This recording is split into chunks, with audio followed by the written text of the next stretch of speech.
संगम युग में बाबा ने हम बच्चों को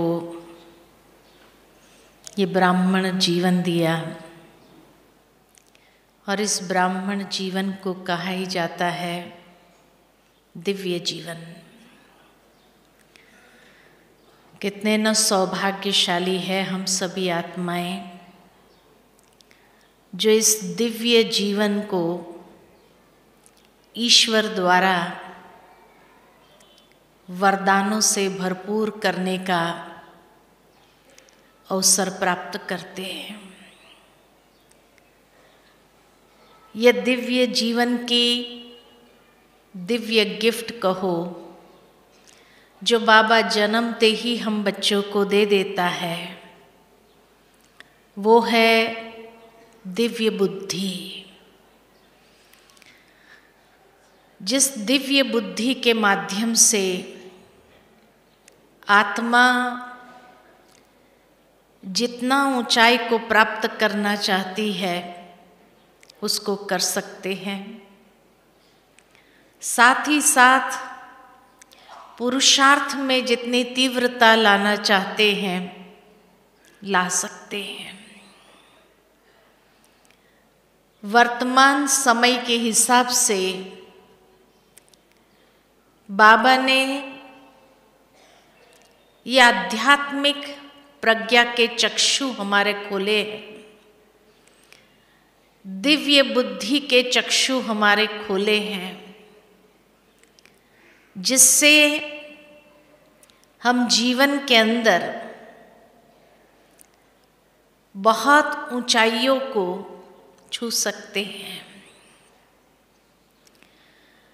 दुनिया में मनुष्य स्थूलता में जितना आगे बढ़ना चाहते हैं बढ़ जाते हैं, लेकिन इस दिव्य बुद्धि से सूक्ष्म स्तर पर हम जितना आगे बढ़ना चाहें बढ़ सकते हैं। परंतु इस दिव्य बुद्धि का वरदान जो हमें प्राप्त हुआ, ये दिव्य बुद्धि वास्तव में है क्या चीज और कैसे काम करती है। दिव्य बुद्धि जब हम कहते हैं तो हमेशा बाबा के वो महावाक्य याद आते हैं कि दिव्य बुद्धि माना हंस बुद्धि। सबसे पहली भेंट उसके साथ की जाती है हंस के साथ, कि जिस तरह हंस नीर और क्षीर को, पत्थर और कंकड़ को, कीचड़ और रत्न को अलग कर सकता है, वो बुद्धि बाबा हमें प्रदान करते हैं। लेकिन हंस माना स्वच्छता का प्रतीक, तो ये बुद्धि तभी काम करती है जब हमारी बुद्धि भी क्लीन एंड क्लियर है, इतनी स्वच्छ हो बुद्धि कि जिसमें कोई भी प्रकार का किचड़ा मन के अंदर न हो। व्यर्थ का किचड़ा कहो, पर चिंतन पर दर्शन का किचड़ा कहो, या अनेक प्रकार की अशुद्धियों का किचड़ा कहो, उससे हमारी बुद्धि मुक्त हो, तब ये हंस बुद्धि बन सकती है। नहीं तो जैसे कई बार हम मुरली के महावाक्यों में भी बाबा कहते हैं, बुद्धि का दुनिया के अंदर जब हम थे तो पहले हमारी बुद्धि कैसी थी। चंचल बुद्धि को बाबा ने कहा बंदर बुद्धि थे, मोटी बुद्धि को बाबा कहते भैंस बुद्धि है, और कौन सी उपमा मिली है।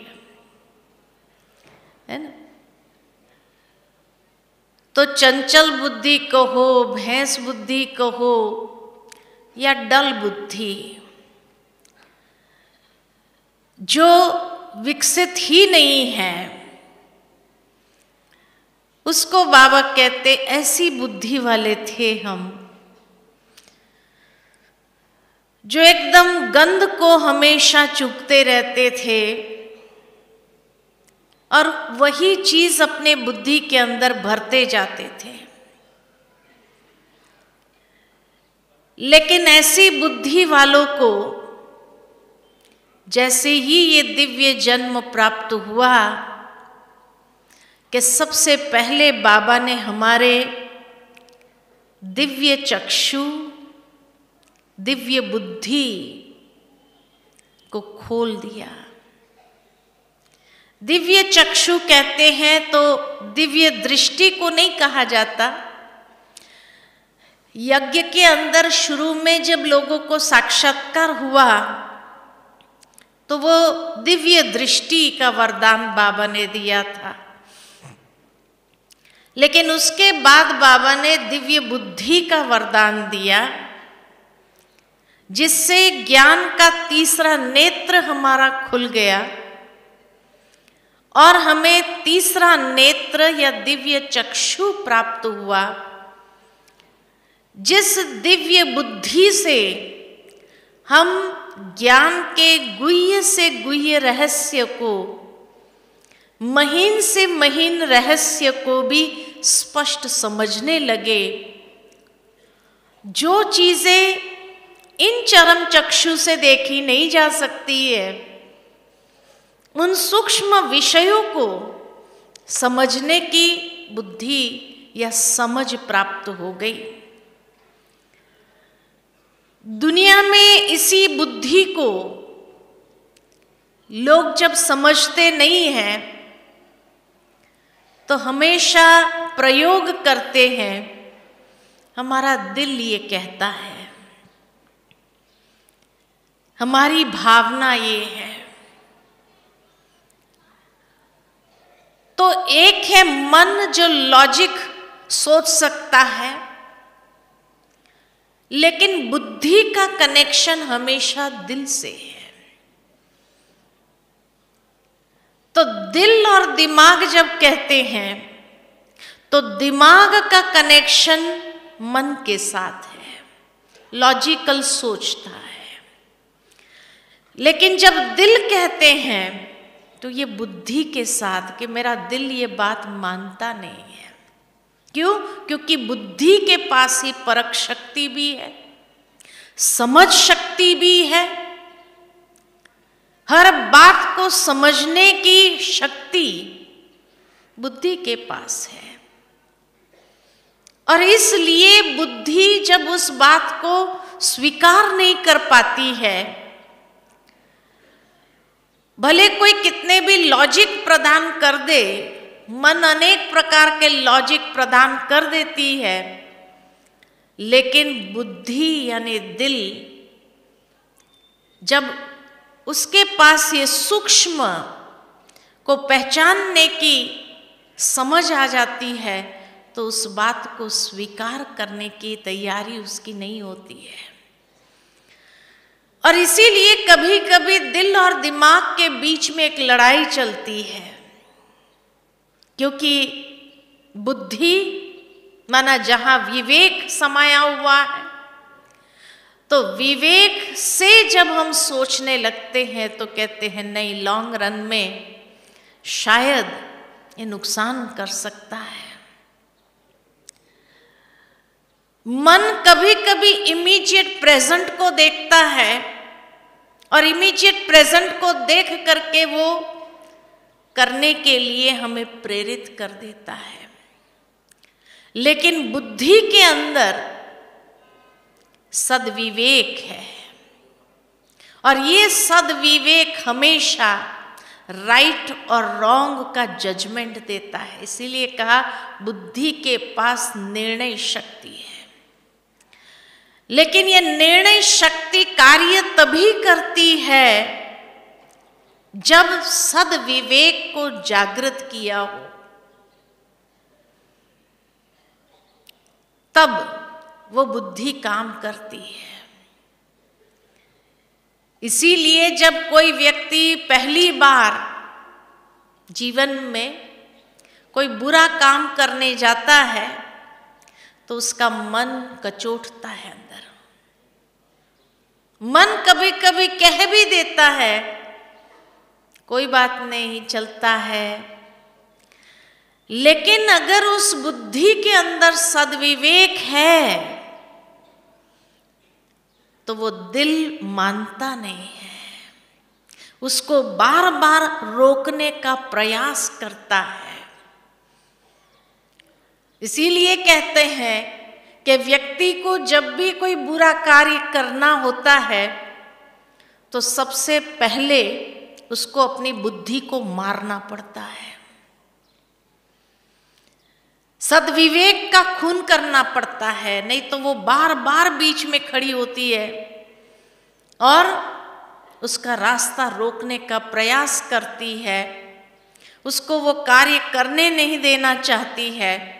इसलिए उसको अपने सद्विवेक को मारना पड़ता है। और एक बार जब उसको मार देते तो फिर वो कार्य करना बंद कर देता है। फिर उसके बाद वो बुराइयों की ओर ही खींचता चला जाता, और कितने भी बुरे काम करे तो भी उसका मन उसको खाता नहीं है। तभी कई बार किसी को जब बहुत बुराइयों का सहारा लेते हुए देखते हैं तो कई लोगों के मन में ये विचार आता है कि क्या कभी उसका कॉन्शियस उसको खाता नहीं है, उसका सद्विवेक उसको रोकता नहीं है, कैसे कर सकते हैं ये इतना बुरा कार्य। लेकिन सद्विवेक को मार दिया है तो रोकेगा कहां से?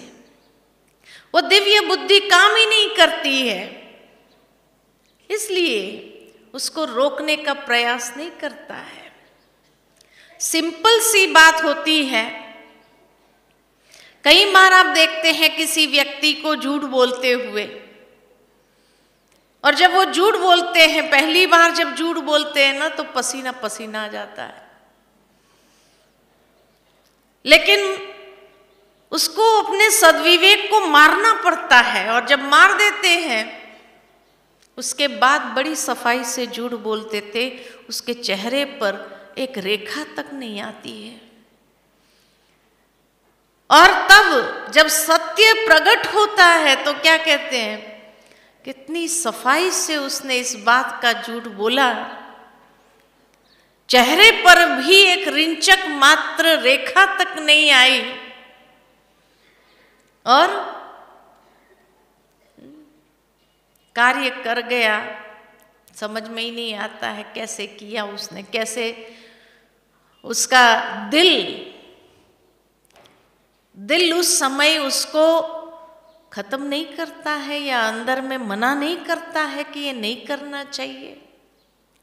ऐसे कई एग्जाम्पल हम दुनिया के अंदर देखते हैं। परंतु बाबा के बच्चे बनने के बाद बाबा सबसे पहले हमें ये दिव्य बुद्धि का वरदान देता है, यानी जिस बुद्धि को, ये चक्षु को हमने बंद कर दिए थे, बाबा ने ज्ञान से उसी चक्षु को खोल दिया।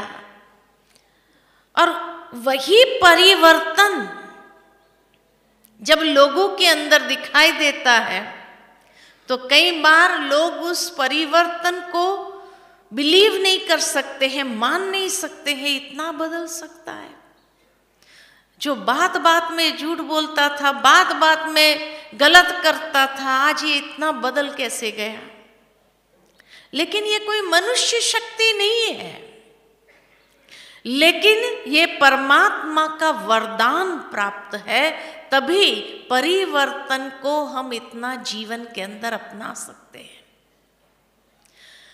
ज्ञान के माध्यम से बाबा ने हमें इतनी महसूसता कराई है। आत्मा के यथार्थ स्वरूप की महसूसता, ज्ञान के हर एक पहलू को जब हमने महसूस करके जीवन के अंदर धारण किया तो धीरे धीरे हमारी बुद्धि निखरने लगी। और निखरते निखरते जितनी क्लीन एंड क्लियर होती गई, स्पष्ट होती गई, स्वच्छ होती गई, तो हंस बुद्धि बनने लगे। और ऐसे जब हंस बुद्धि बन जाते हैं तो नेचुरल है, यथार्थ और अयथार्थ को सहजता से परख सकते हैं और हमें क्या चुनना है अपने जीवन के लिए, यह स्पष्ट हो जाता है। जिस तरह से महाभारत के अंदर दुर्योधन ने कहा कि धर्म क्या है मैं जानता हूं, अधर्म क्या है वो भी मैं जानता हूं, लेकिन धर्म के मार्ग पर चलने की मुझ में शक्ति नहीं है, और अधर्म को मैं छोड़ सकूं ये भी नहीं हो सकता है। तो आज दुनिया के अंदर भी हर कोई जानता है यथार्थ क्या है, अयथार्थ क्या है, धर्म क्या है, अधर्म क्या है, लेकिन बुद्धि के अंदर ताकत नहीं है। और जब बुद्धि के अंदर शक्ति नहीं है तो जानते हुए भी यथार्थ को अपना नहीं सकते या उस मार्ग पर चलने की हिम्मत नहीं होती है। ज्ञान हमारे अंदर हिम्मत भरती है। कैसे हिम्मत भरती है ज्ञान हमारे अंदर? क्योंकि ज्ञान के एक एक रहस्य को जब हम स्पष्ट समझने लगते हैं हंस बुद्धि के माध्यम से, वो ज्ञान को ग्रहण करते गए तो आत्मा में शक्ति आने लगी। उस शक्ति से यथार्थ पर चलने की हमारे अंदर हिम्मत आती है। तो इसीलिए जितना हंस बुद्धि बनते जाते, ज्ञान को ग्रहण करते जाते, ज्ञान के मोती को चुगते जाते हैं, उतना ही आत्मा शक्तिशाली बनने लगती है। हिम्मत आ जाती है अच्छाई के तरफ जाने की, सही चुनाव जीवन के अंदर करने की, कि मुझे अपने जीवन के अंदर क्या करना है, क्या नहीं करना है। तो कहाँ भैंस बुद्धि, चंचल बुद्धि थे, वहां से बाबा ने हमें हंस बुद्धि बनाया था। और उस हंस बुद्धि से कितने अच्छे ज्ञान की बातों को चुगते हुए, ग्रहण करते हुए हम अपनी बुद्धि को क्लीन एंड क्लियर कर देते हैं, क्रिस्टल क्लियर कर देते हैं। साथ ही साथ जितनी हमारी हंस बुद्धि बनती जाती है तो उसका प्रमाण क्या? स्थिरता आती है। स्थिर बुद्धि सहज बन जाते हैं। बैलेंस के अंदर जब बीच का कांटा स्थिर हो गया तो यथार्थ निर्णय है। ठीक इसी तरह जब हमारी बुद्धि भी जितनी हंस बुद्धि होंगी तो स्थिर होंगे। अस्थिरता चंचलता के साथ जुड़ी हुई है। तो जितना व्यक्ति बंदर बुद्धि है, बंदर माना अशुद्धि, बगुला है, अशुद्धि को चुकता है, उतनी उसकी बुद्धि भी अस्थिर रहती है। लेकिन हंस बुद्धि बनते ही हमारी बुद्धि स्थिर बुद्धि बनने लगती है। और जितनी व्यक्ति के अंदर स्थिरता यानी गंभीरता, धैर्यता आने लगती है, उतने हर कार्य करने के अंदर सक्षम हो जाते हैं। इसीलिए दिव्य बुद्धि को कहा जाता है कुशाग्र बुद्धि। खाली कुशाग्र नहीं, लेकिन दिव्यता होने के कारण बुद्धि के क्षमता कई गुना बढ़ जाती है। अगर बुद्धि की क्षमता नहीं है, दिव्यता नहीं है उसके अंदर, तो दुनिया में भी कुशाग्र बुद्धि वाले देखते हैं, लेकिन वो रॉन्ग पर्पसेस के लिए अपनी बुद्धि का प्रयोग करते हैं। गलत दिशा में विकृतियों की ओर अपनी बुद्धि को प्रयोग करने लगते हैं। है कुशाग्र बुद्धि, लेकिन दिव्य नहीं है। इसीलिए विकृत या विकृति की ओर जाते हैं। आज दुनिया के अंदर जो बॉम्ब्स बनाने वाले हैं, टेररिस्ट है, कुशाग्र बुद्धि है, लेकिन विकृति की ओर मुड़ गए, क्योंकि दिव्यता नहीं है बुद्धि के अंदर। तो बाबा ने सबसे पहले हमें आकर के यही तो वरदान दिया ब्राह्मण जीवन का, कि हमारी बुद्धि के अंदर दिव्यता भर दी। इसीलिए कुशाग्र होने के साथ साथ वो बुद्धि की क्षमता को दिव्यता के मार्ग पर लगाते हैं।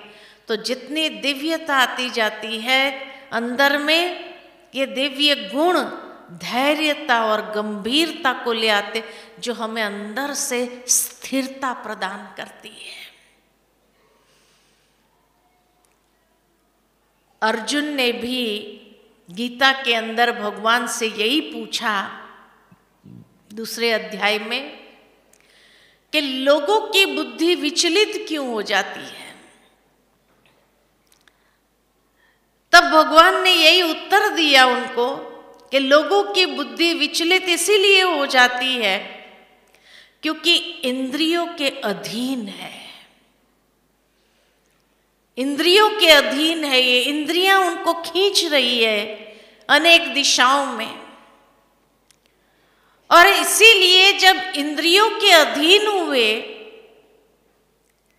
विषयों में आसक्त हुए, यानी कोई न कोई विषय में आसक्त होने लगे, चाहे कोई अच्छी चीज देखी, अच्छी बात देखी, उस विषय की ओर उसकी बुद्धि आकर्षित हुई, आसक्त हुए, तो आसक्ति से कामना उत्पन्न होती है। वो कामना पूरी नहीं हुई तो क्रोध की उत्पत्ति होती है। क्रोध से व्यक्ति का सद्विवेक नष्ट होता है, विवेक काम नहीं करता है। वो क्रोध में आकर के क्या शब्द बोलता है उसका भी उसको पता नहीं चलता है।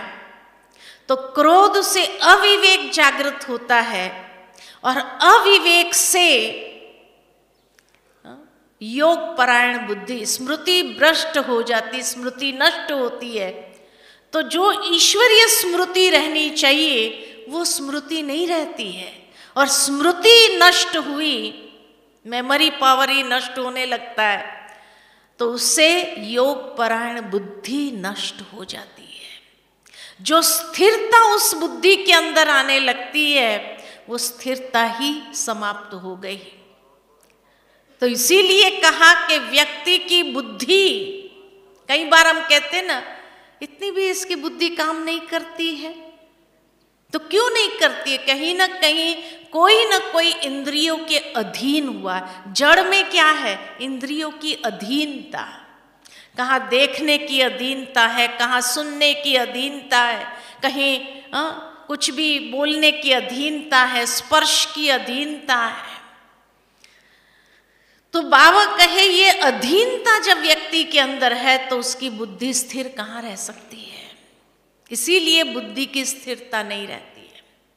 तो बाबा ने आकर के सबसे पहले हमें इंद्रियों के ऊपर अधिकार प्राप्त कराया। बार बार हमें ये कहा कि हे आत्मा, तू मालिक है शरीर का, इन कर्मेंद्रिय का तुम अधिकारी है। और ये जागृति ही, जितनी ये जागृत रूप में रहेगी उतनी हमारा इंद्रियों के ऊपर अधिकार स्वतः आने लगेगा, और तब हमारी अधीनता समाप्त होने लगेगी।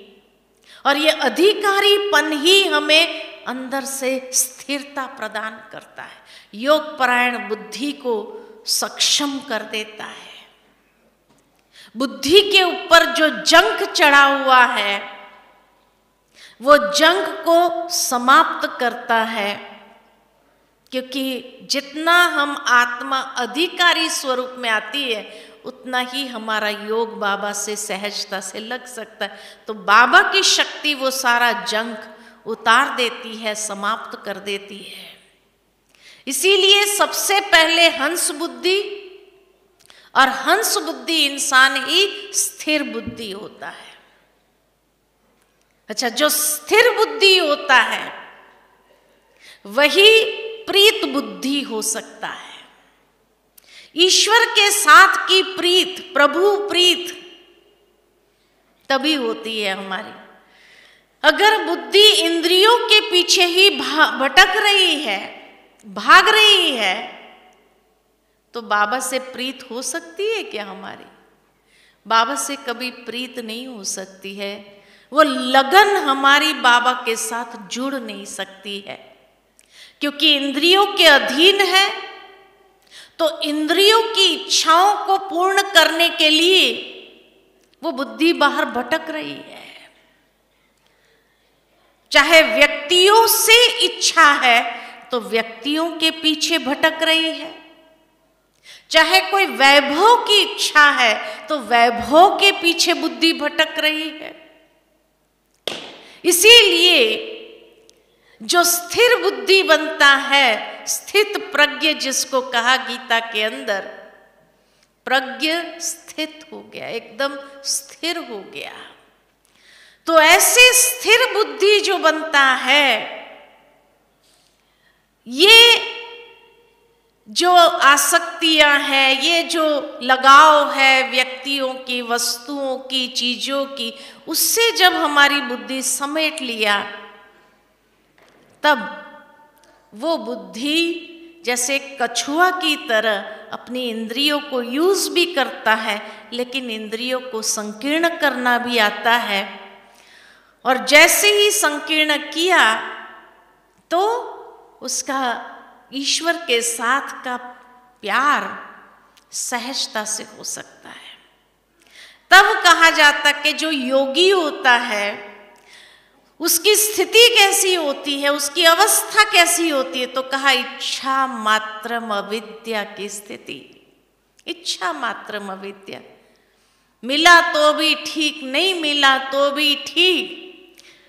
उन इच्छाओं से, भौतिक दुनिया की इच्छाओं से वो न्यारा सहज बन सकता है, क्योंकि इंद्रिय जीत है। इसीलिए इंद्रियों के ऊपर अधिकार है। तभी कहा जाता कि योग से सबसे पहले प्राप्ति क्या होती है?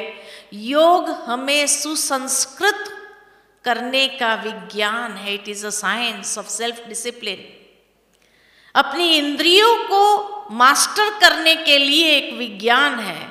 यानी हम अंधश्रद्धा से उसके ऊपर दमन नहीं करते हैं, लेकिन समझ से, साइंस माना क्या? समझ, और समझ से उसके ऊपर अधिकार प्राप्त कर लेते हैं। तो जो स्थिर बुद्धि हुआ, फिर उसमें जैसे जैसे परमात्मा ज्ञान को समाते जाते हैं तो परमात्मा से हमारी प्रीत जुड़ने लगती है। तब कहा प्रीत बुद्धि विजयंती, सच्चा पांडव तभी हम बनते हैं। बिना दिव्य बुद्धि के पांडव नहीं बन सकता है। वो कौरव ही होगा या कौरव साइड में ही बैठेगा। इसीलिए दुनिया में दिखाते हैं कि बड़े बड़े ज्ञानी पुरुष, द्रोणाचार्य जैसे गुरु या भीष्म पितामह जैसे ब्रह्मचारी व्यक्ति भी, लेकिन थे किसके तरफ? कौरव के तरफ थे। क्यों? क्योंकि उनकी वो बुद्धि दिव्य नहीं हुई।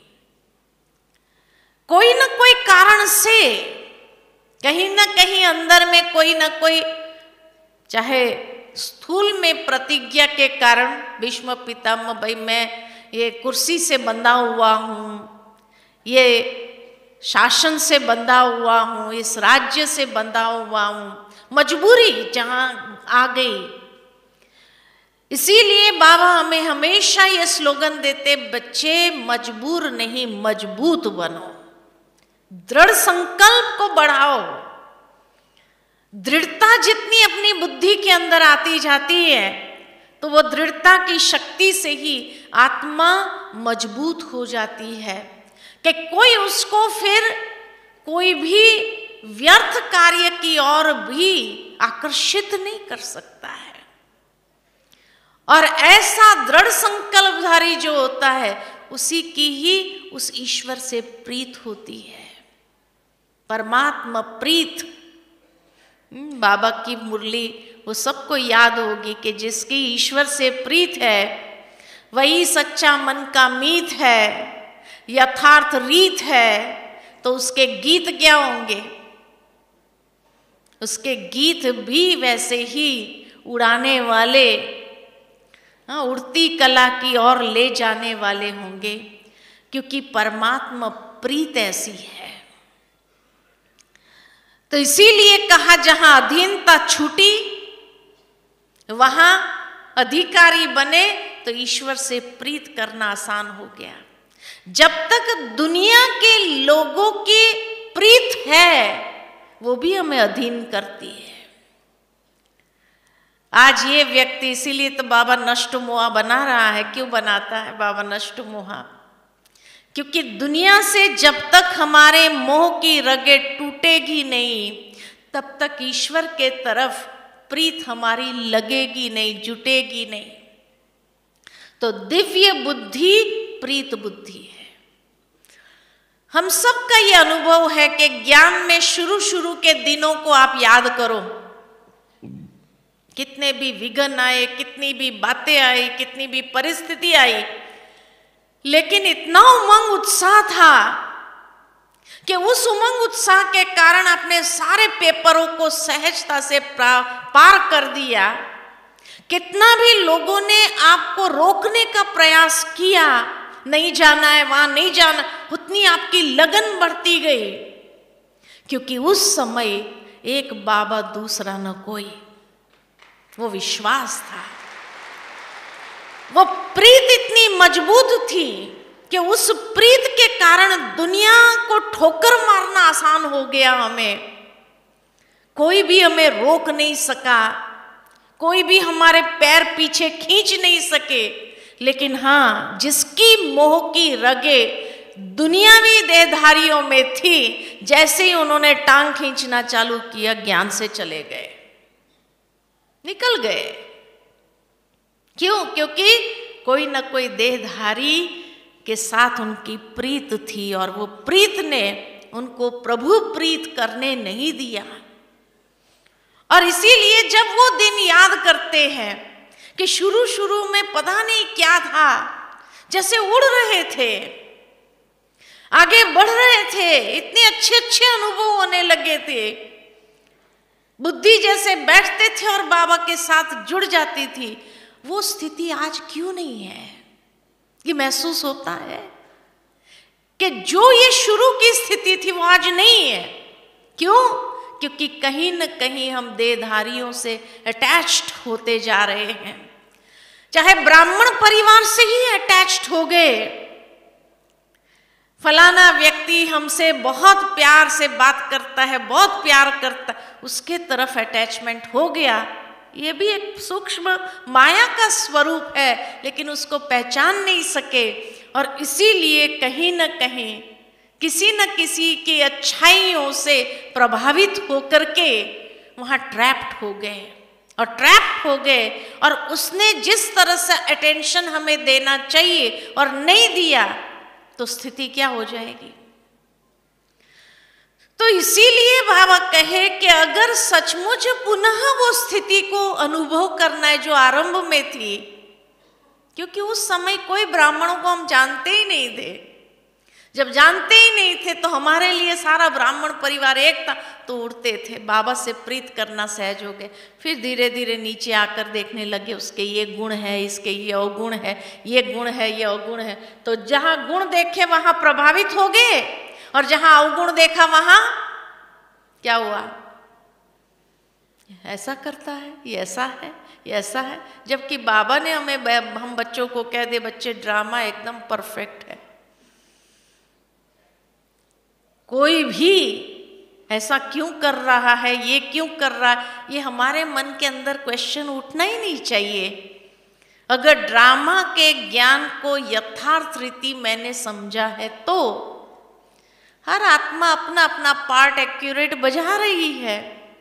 लेकिन जैसे ही हमने अनेकों के पार्ट को देखते हुए व्यर्थ संकल्प पर चिंतन आरंभ किया, तो वो पर चिंतन ने क्या किया, हमारी दिव्य बुद्धि के अंदर क्या किया, जहर के बूंदे डालना शुरू किया, और इसीलिए हम नीचे आ गए। बहुत अच्छी एक बात याद आती है कि एक बार एक महात्मा था, भिक्षा मांगने गए कहीं, एक राजा के पास भिक्षा मांगी। अब उस दिन राजा के यहाँ कुछ हुआ था, वो बहुत गुस्से में था, इतना गुस्से में था, और उसी समय ये भिक्षा मांगने उसी के पास चला गया, तो उसको इतना गुस्सा आ गया, तो सारा गुस्सा जो मांगने वाला आया उसी के ऊपर निकाल दिया। तो वहां गोबर पड़ा था, गोबर उठा करके डाल दिया भिक्षा के रूप में। महात्मा तो चला गया। चला जाने के बाद उस भिक्षा को खाता तो नहीं, तो बाहर रख दिया और अपनी तपस्या में लीन हो गया। कुछ सालों के बाद जो है वही राजा जंगल में से गुजर रहा था, तो वहाँ एक बहुत बड़ा गोबर के उसका ढेर देखा, बहुत बड़ा, एक जैसे पहाड़ बन गया था, एक पहाड़ी जैसा हो गया था। तो वो देखा, तो उसने कहा कि यहाँ जंगल में कोई गाय भैंस तो है ही नहीं, और इतना गोबर कहाँ से आ गया यहाँ पर, एक पहाड़ जैसा बन गया। तो वहाँ पास में ही कुटिया देखी, तो कुटिया के अंदर गया, तो वहाँ वही सन्यासी को देखा, वही महात्मा को देखा। तो वो महात्मा से वो पूछता है कि महात्मा ने एक बात पूछना चाहता हूँ मैं आपसे। वो तो भूल गया था कि ये वही महात्मा है। तो उसने कहा कि यहाँ आप जंगल में रहते हैं, कोई गाय भैंस नहीं है, फिर इतना बड़ा ये गोबर का पहाड़ यहाँ कैसे हो गया। तो वो महात्मा ने कहा कि एक बार मैं भिक्षा मांगने गया था एक राजा के पास, और राजा ने मुझे भिक्षा में यही गोबर दे दिया था, मैंने रख दिया। धीरे धीरे वो गोबर बढ़ता जा रहा है, बढ़ता जा रहा है, और एक दिन आएगा जब वही राजा को ये स्वीकार करना पड़ेगा, ये कर्मों की ये गति है। राजा को उस वक्त वो बात याद आई कि हाँ, मैंने एक बार एक महात्मा को गोबर दे दिया था गुस्से में आकर के। और जब महात्मा ने कहा कि ये एक दिन आएगा जब वो राजा को यही गोबर खाना पड़ेगा, कि उसको इसने खाने में मुझे वो दिया, ये अभी इतना मल्टीप्लाई हो गया, 1 का 100 गुना जो बाबा कहते मल्टीप्लाई हो जाता है, और वो उसको ही खाना पड़ता है। उसी समय उसने महात्मा के पैर पकड़ लिए और कहा, क्षमा कर दो मुझे इस बात के लिए, लेकिन अब ये विधि बताओ कि इस पहाड़ को मैं खत्म कैसे करूं, कैसे खत्म होगा ताकि मुझे स्वीकार न करना पड़े। तो महात्मा ने उसको विधि बताई कि आपको ऐसा कोई कर्म करना पड़ेगा जिससे, माना कर्म माना रियल में नहीं, लेकिन ऐसा दिखावा करना पड़ेगा कर्म करते हुए जिसके आधार पर लोग आपकी ग्लानि करें, और जितनी वो आपकी ग्लानि करेंगे उतना ये पहाड़ धीरे धीरे उनके खाते में चला जाएगा और आपका खाता समाप्त हो जाएगा। तो राजा ने सोचा भी ऐसा कौन सा मैं कर्म का दिखावा करूं जिससे मेरी ग्लानि हो, लोग मेरे लिए उल्टा बोले। तो उसने शराब हाथ में लिया और नगर में शराबी बन करके घूमने लगा और खूब गालियां बोलने लगा और वो एक्टिंग करता गया। लोग जो भी देखे उस राजा को कहे, राजा को क्या हो गया, ये ऐसे कैसे हो गया, ऐसे शराबी कैसे, जबकि वो शराब पी नहीं रहा था, लेकिन ये शराबी कैसे हो गया, ये क्या कर दिया। लोगों ने चारों ओर इतनी बातें करना चालू किया कि राजा को कुछ हो गया है, इतनी उसकी ग्लानि करने लगे लोग। इतना परचिंतन होता गया, परचिंतन होता गया। वो सारा गोबर फिर दूसरे दिन जब राजा जंगल में देखने गया तो बहुत कम रह गया था वो गोबर। सारा पहाड़ एक दिन के अंदर खत्म हो गया। तो जब हम भी किसी का परचिंतन करते हैं तो क्या कर रहे हैं, दूसरे का गोबर अपने खाते में ले रहे हैं। और परचिंतन करने वाली अगर बुद्धि है तो परमात्मा प्रीत वो बुद्धि के अंदर कभी हो सकती है, सोचने की बात है। तो प्रीत बुद्धि नहीं बन सकते, और प्रीत बुद्धि ही नहीं तो विजयंती, अपने विकर्मों के ऊपर विजय कैसे बन सकते हैं। जितनी बाबा से हमारी प्रीत अधिक होंगी तो बाबा की प्रीत ही वो सारे हमारे विकर्मों को जलाने की, जो एक का पदम गुना हमने कर लिया है उसको जलाने की विधि यही है। इसलिए बाबा कहते कि जब ऐसी लगन लगे, प्रीत माना ऐसी लगन ईश्वर के साथ लगे कि वो लगन अगन बन जाए, और वो अगन बन करके ज्वाला स्वरूप अवस्था होकर के वो सारे किचड़े को जला देती है, सारा हमारा अकाउंट क्लियर कर देती है ना। तो इसीलिए हंस बुद्धि से स्थिर बुद्धि, और स्थिर बुद्धि जो बना वो क्या बन गया, हाँ, प्रीत बुद्धि सहज बन जाता है। और जो प्रीत बुद्धि बन गया ना वो निश्चय बुद्धि विजयंती।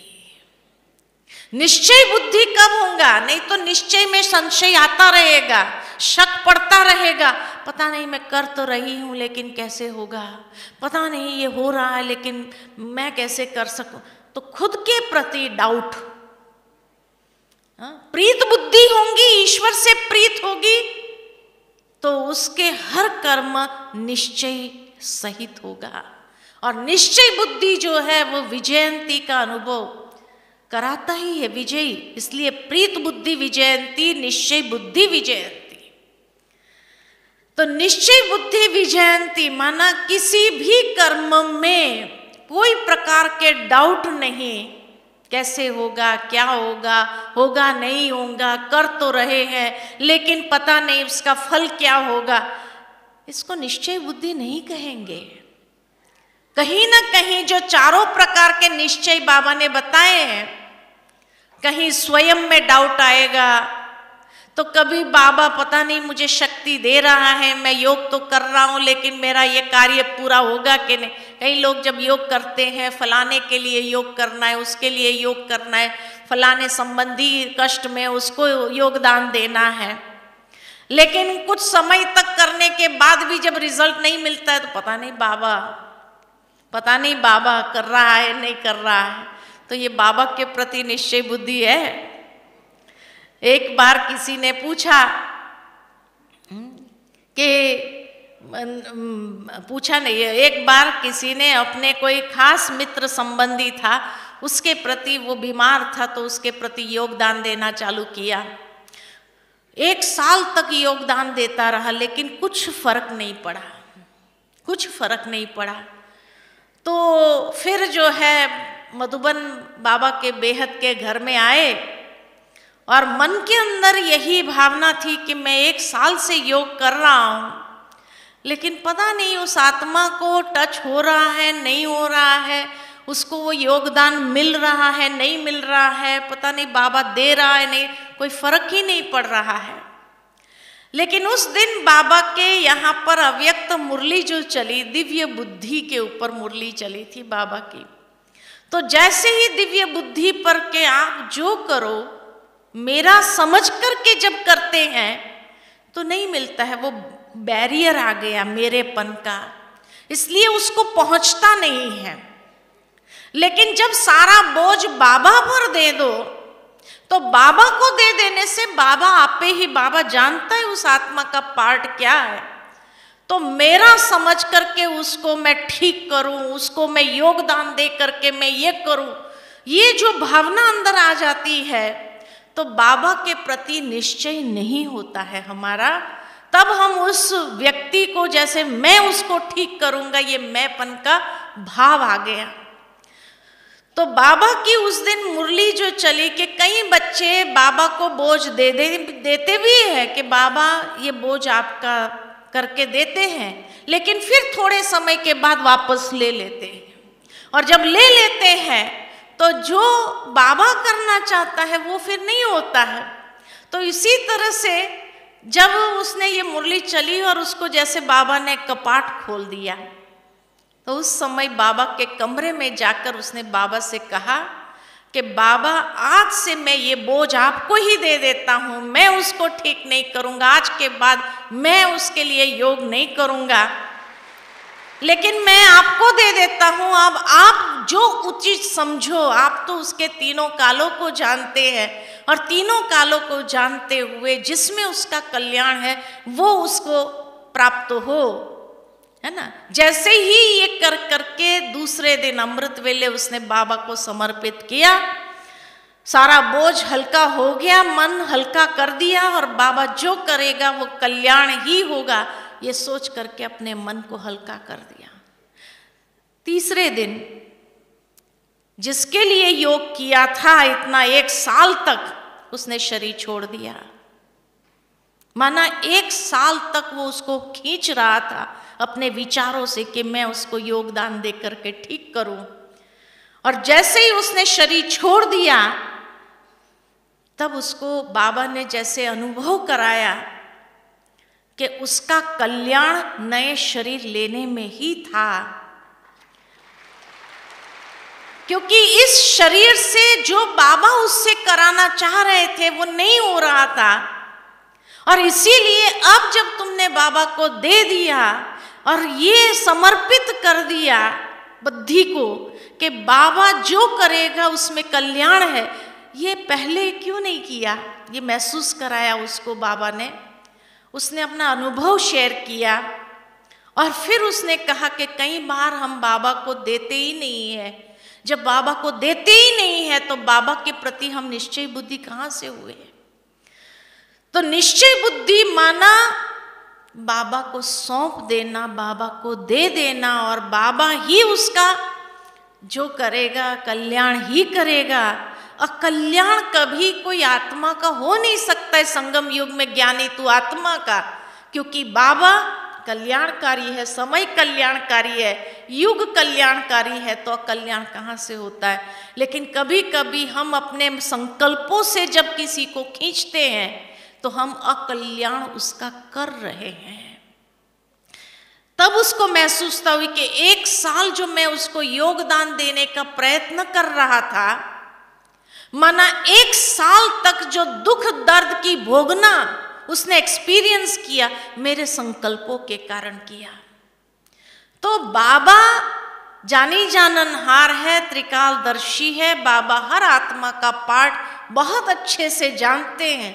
इसीलिए जब बोझ बाबा को देने के लिए बाबा ने कहा तो निश्चय बुद्धि हो करके बाबा को सौंप दो। बाबा जो करेगा अच्छा ही करेगा, कल्याण ही करेगा, किसी आत्मा का कल्याण नहीं करेगा। ये हमें स्पष्ट होना चाहिए बुद्धि के अंदर। ये है निश्चय बुद्धि विजयंती। ड्रामा में निश्चय, हर सीन को देखते हुए, भले वो सीन कैसी हो, लेकिन वो सीन को देखते हुए भी निश्चय बुद्धि। और तो स्वयं में निश्चय, बाबा में निश्चय, ड्रामा में निश्चय, परिवार में निश्चय, निश्चय बुद्धि ही विजयंती, जिसमें कोई प्रकार का सूक्ष्म मात्र भी संशय, स्वार्थ, अनुमान न हो, तब कहेंगे ये निश्चय बुद्धि है। ऐसे निश्चय बुद्धि जो बनते हैं वही समर्पित बुद्धि, बुद्धि को सरेंडर कर दिया।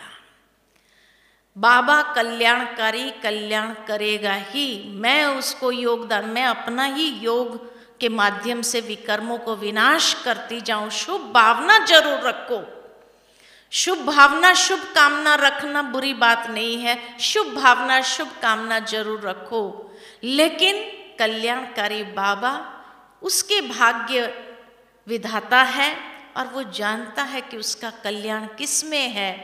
तो इसलिए शुभ भावना का सहयोग जरूर दे, लेकिन मैं बाबा के कार्य में उसको योगदान देकर कहीं रुकावट तो नहीं डाल रही हूं, ये मुझे देखना बहुत जरूरी है। और जो ऐसे सरेंडर बुद्धि बन जाते हैं वही समर्थ बुद्धि। समर्थ बुद्धि माना सशक्त बुद्धि, शक्तिशाली बुद्धि, पावरफुल बुद्धि। इसलिए बाबा की एक अव्यक्त मुरली के अंदर बीच में आया था कि नॉलेजफुल के साथ साथ पावरफुल हो। ये देखो अपने साथ, नॉलेज को धारण किया है तो पावरफुल बनते जाते हैं। तो इसीलिए नॉलेजफुल ही पावरफुल हो जाते हैं। समर्थ बुद्धि, शक्तिशाली बुद्धि, सशक्त बुद्धि बन करके वो जैसे हर कार्य करते हुए दृढ़ता संपन्न अभ्यास करते, यही उसकी रियल तपस्या है। तपस्या का मतलब क्या है? तपस्या माना दृढ़ता संपन्न अभ्यास।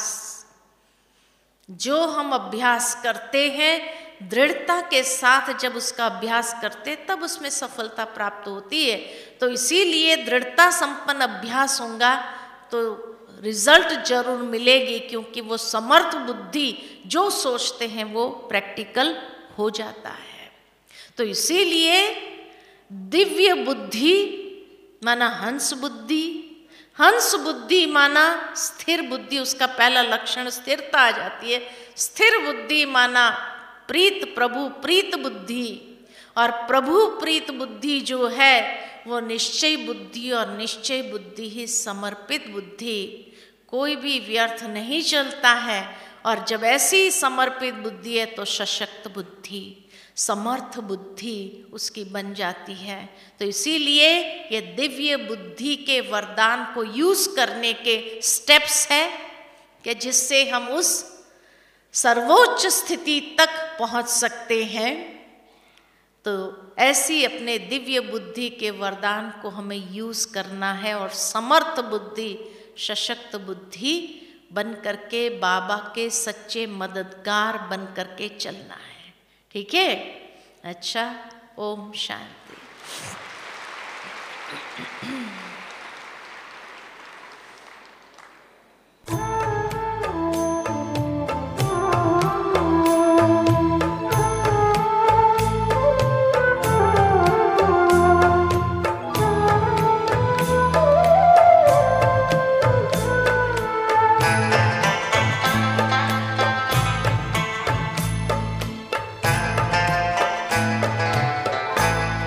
गुजरते जा रहे पल प्रभु की यादों से सफल कर ले। गुजरते जा रहे पल प्रभु की यादों से सफल कर ले। चलो आनंद रस से मन तरल कर ले, सरल कर ले। गुजरते जा रहे पल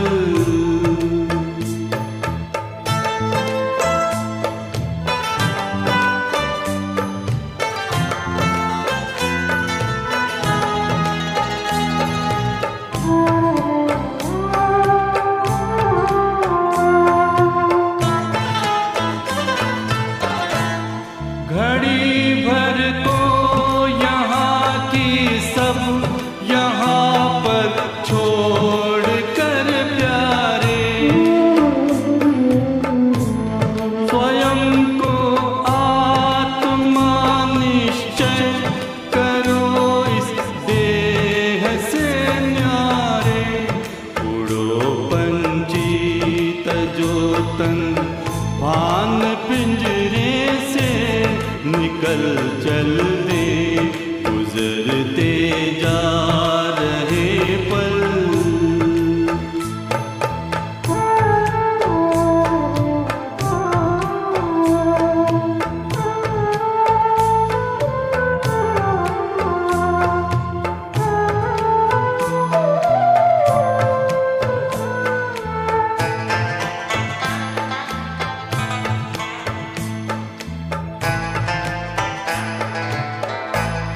ये ज्योतित देश अपना घर, पिता शिव ज्योति